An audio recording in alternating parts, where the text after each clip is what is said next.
بسم اللہ الرحمن الرحیم۔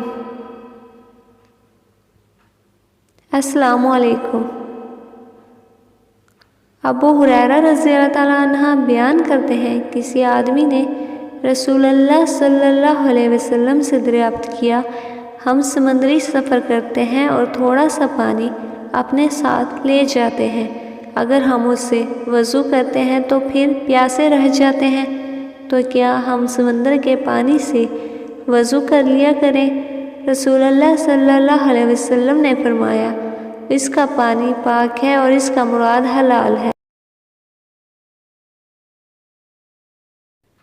ابن عمر رضی اللہ تعالیٰ عنہ بیان کرتے ہیں، رسول اللہ صلی اللہ علیہ وسلم سے اس پانی کے متعلق دریافت کیا گیا جو جنگل میں ہو اور وہاں چوپائے اور درندے پانی پینے کے لیے آتے جاتے ہوں، تو آپ صلی اللہ علیہ وسلم نے فرمایا، جب پانی 2 مٹکے تقریباً 6.5 من ہو تو نجاست قبول نہیں کرتا۔